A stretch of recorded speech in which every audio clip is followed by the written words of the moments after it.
In this episode, I'll talk about one of the most unfortunate terms used in the horse world, and that term is breaking horses.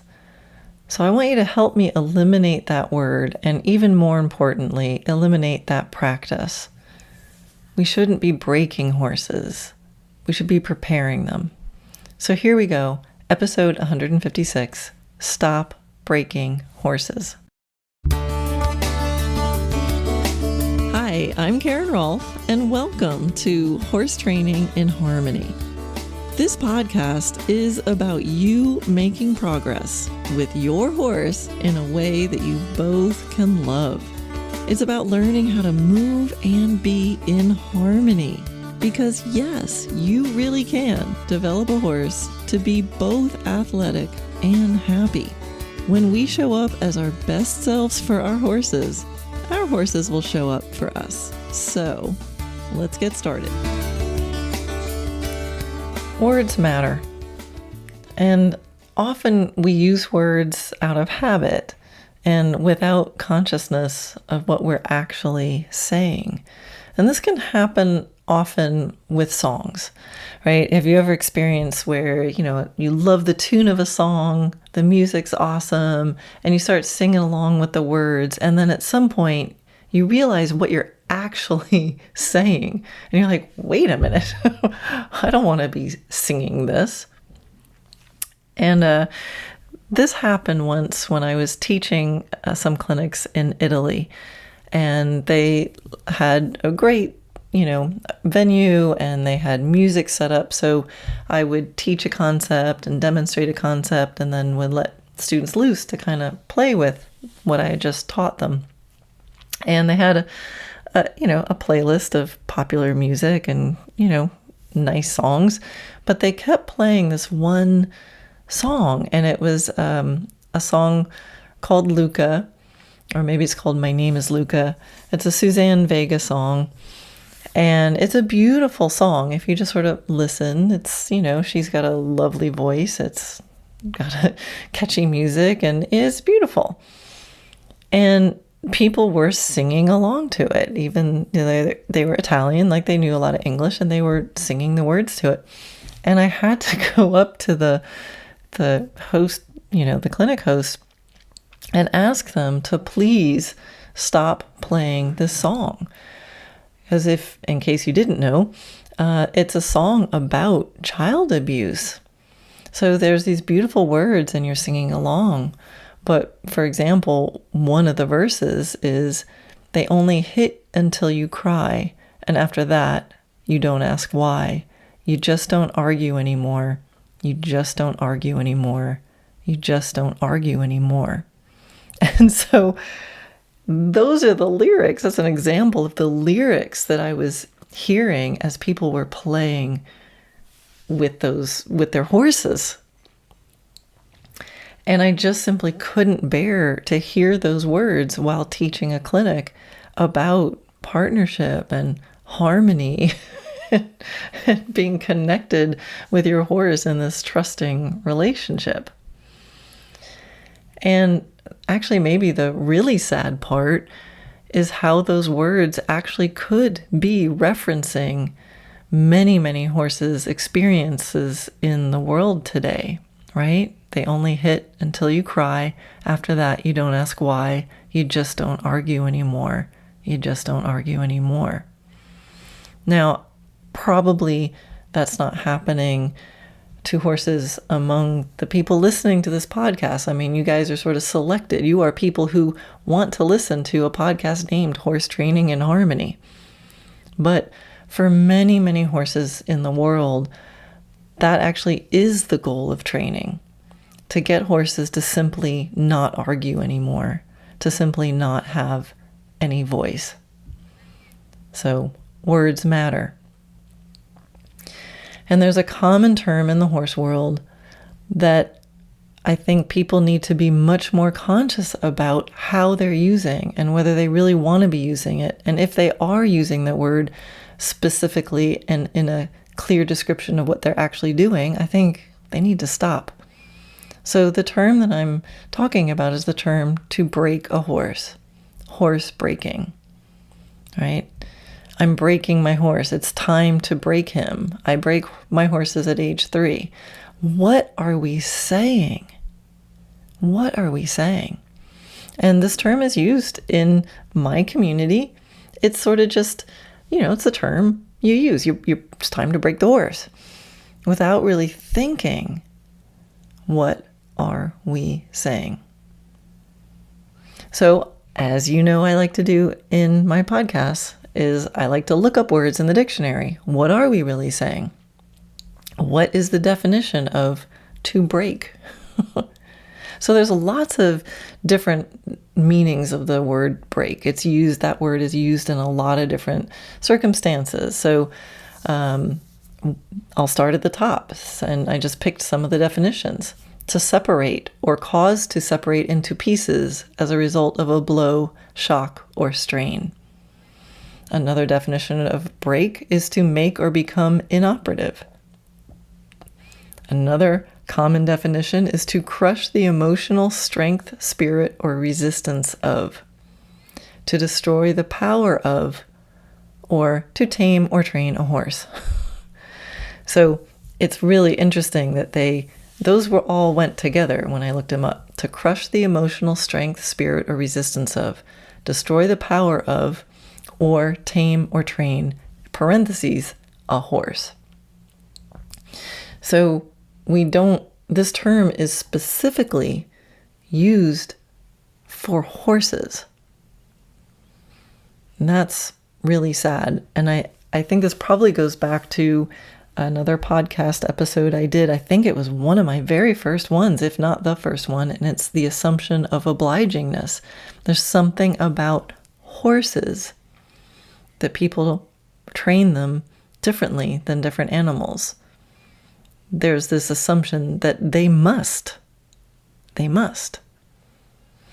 Now, some people may be using the term break in a slightly softer way to say, I'm breaking in, right? I'm going to break in my horse.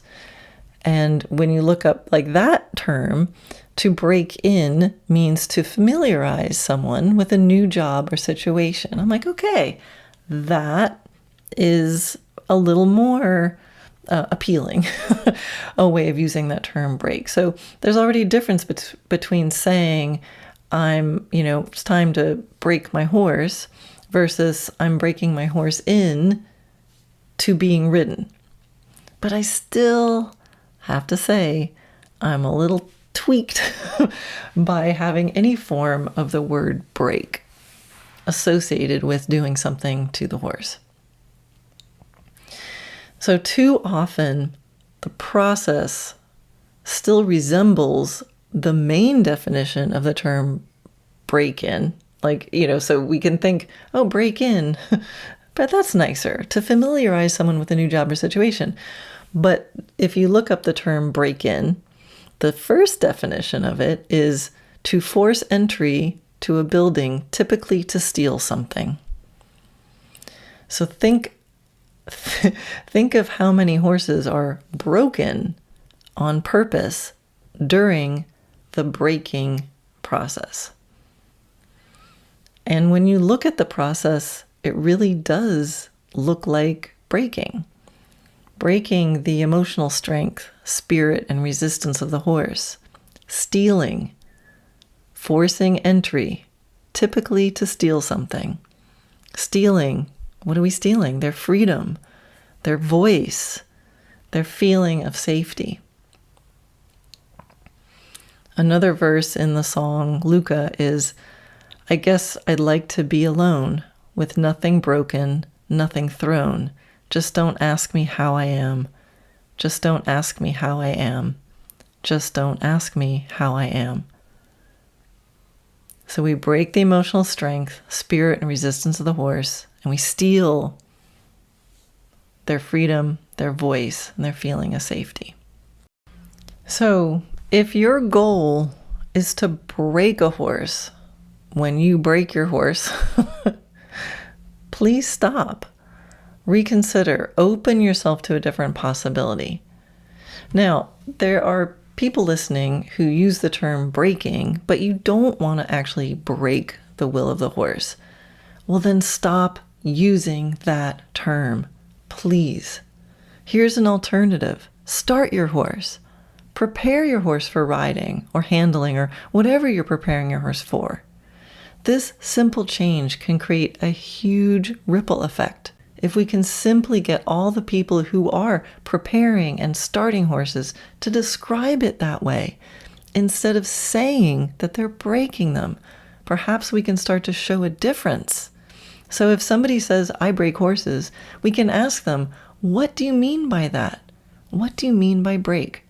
And let them think about what they're saying and either admit to themselves and the world that they do indeed plan on breaking something in that horse, or let them think about using a different word that's more precise to describe the educational process that needs to happen to prepare a horse. Some people will talk about, quote, putting first rides on a horse. And even then you can think of, what does that mean to put the first ride on the horse? I mean, maybe instead of putting it on the horse, maybe it is more of an invitation. How differently might it be approached if instead of trying to put on a ride, you were looking for permission to ride, consent to ride? And I know this might seem like semantics, and it's going to feel like, oh, you have to really watch what you say around Karen. But I just think it's worth thinking about. Words are powerful. They do have energy, and they can create actions. Now, I can't really do a podcast about breaking/starting horses without putting in a little word about those competitions where, the ones where they bring in a whole herd of, quote, untouched young horses into a stadium full of cheering people and loud music, and then in 2 or 3 days these horses are being ridden around obstacle courses. So I got a few personal opinions about that. And before I go into it and what I don't like about it, I want to say that I'm actually, in a way, impressed by how some people are able to do what they do in this circumstance. So impressed in a way doesn't mean that I think it should be a skill that I pursue, but it's, I think it's possible to, be a vegan and still appreciate someone's ability to perfectly cook a steak. It's like, I might not eat the steak, I might not like that it's being eaten, but I can still appreciate the skill involved. So, with that said, I also have some, friends in horsemanship that I have a ton of respect for, and I know how they feel about horses, and I see what they do with horses, and I have so much respect for them. And I really do think that they are amazing horsemen and amazing educators. And they do have horses' best interests in mind. And yet they've done these competitions. And I watched them in it. And I do think that they gave their horses the best possible experience, given the conditions of the event.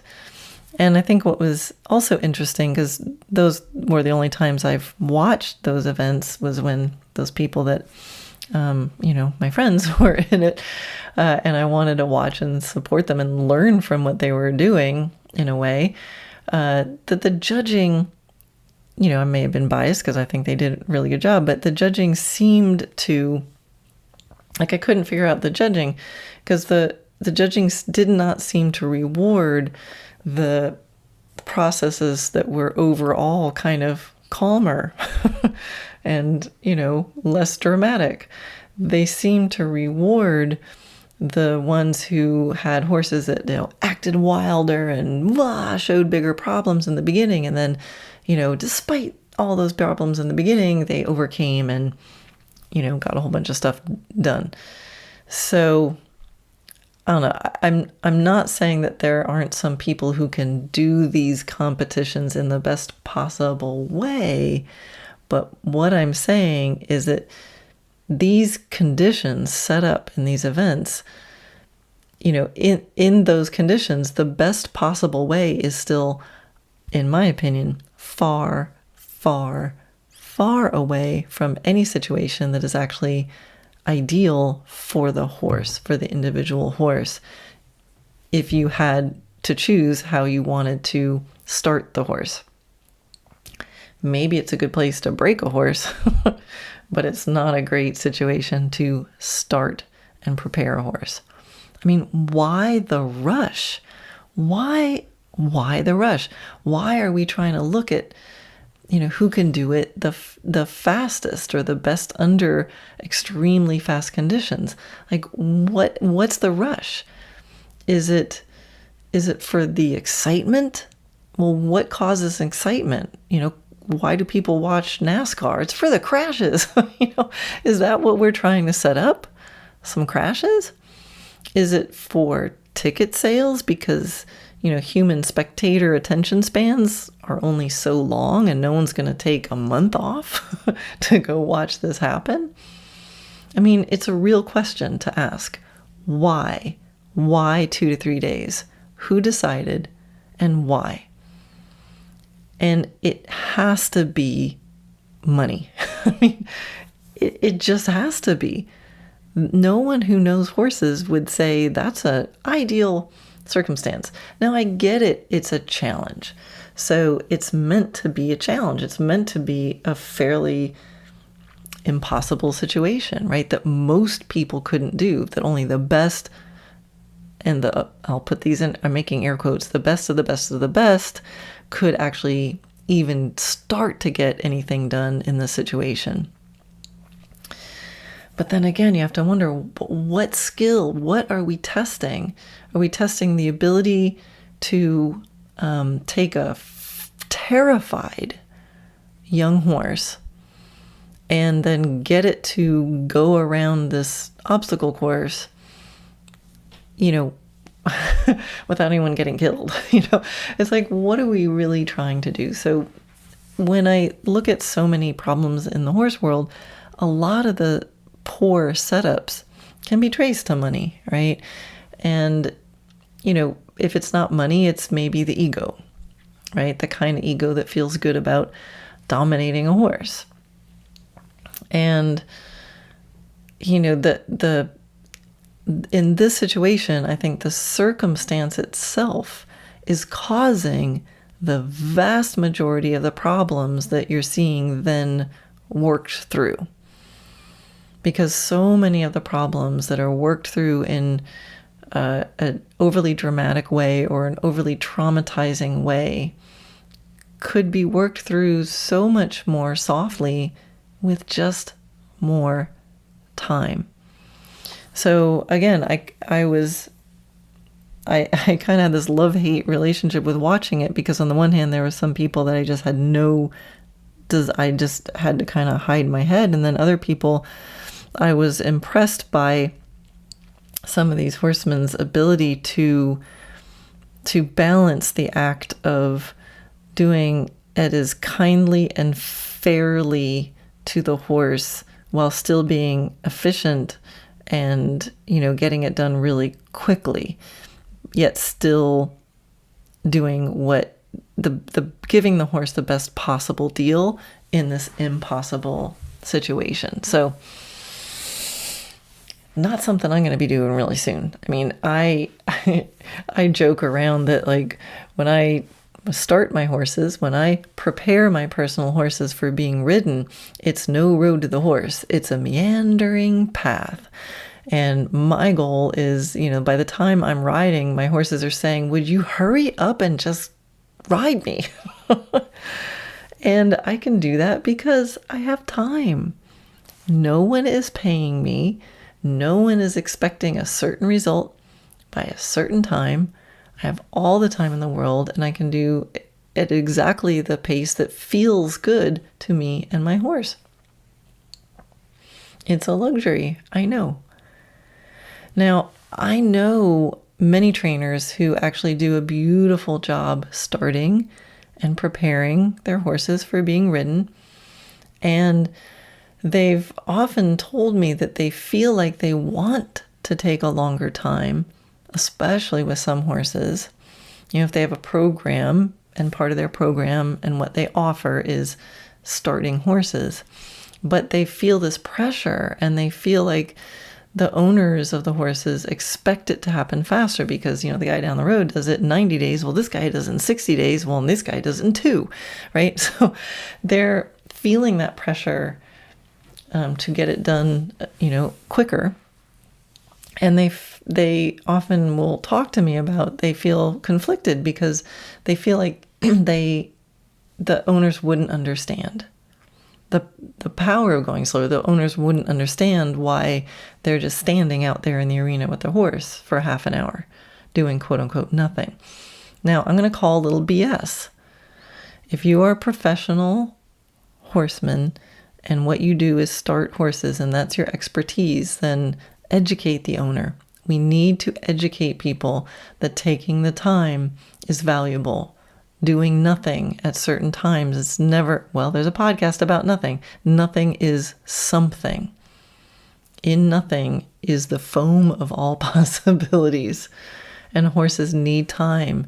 They need time to really process and become present, because otherwise they go into shutdown, some version of shutdown. And how is the horse world going to improve if the people who are actually really doing it for the horse are too afraid to explain what they're doing and why? So for all of you out there who really are starting horses and preparing horses to be ridden, you're not out there to break your horse or steal anything from your horse, then don't be afraid to explain what you're doing, that you are on the meandering path. I have talked to countless students who sent their horse off to be broken. They sent their horse to the horse breaker. He was ready to ride, so I sent him off to be broken. And they were successful, meaning when the horse came back, it was in fact broken. Broken trust, broken spirit. So many horses of amateur riders who try to do the right thing by going to a professional to break their horse and bomb-proof it, right? They want a nice, safe horse, so they send it to a professional horse breaker and they tell them, I need this to be a really safe horse for me. And the horse comes back frozen. They come back where they experience some trauma and they go into freeze mode. And so, nothing happens around them. They're frozen. You can run a chainsaw next to them and they don't do anything because they're frozen. And then they come home and they're in now this relationship and they start to relax and they start to open and they start to see the world again. And all the fears come back. The fears weren't gone, but now they're expressing. Because the horse is like, I'm going to run away now because I'm not frozen. And sometimes that's when the worst accidents happen. And there's just such a huge disconnect from what so many students want in their horse. They want confidence. They want the horse to feel sure, to not be hiding fear and freezing and then exploding. But you know what? It's faster to put a horse into freeze mode than it is to build confidence. So, I'm tempting everyone to be more conscious around the language that you use when it comes to this particular stage in a horse's life. Start them. Prepare them. Don't break them. Don't crush the emotional strength, spirit, or resistance of your horse. Don't destroy the power of your horse. Don't force entry to steal something. We want to keep our horses' emotional strength and spirit. We want them to have their freedom, their voice, and their feeling of safety. See if you can catch yourself defaulting to that very traditional term, break, to break horses. And if you're around someone and they say they break horses, or it's time to break the horse, or we're breaking him, feel free to say, what do you mean by break? What do you mean by break? And then let's make sure that we're doing what we say and we're saying what we do. Honest communication. Relationships we can trust. It's what our horses want, and it's what we all need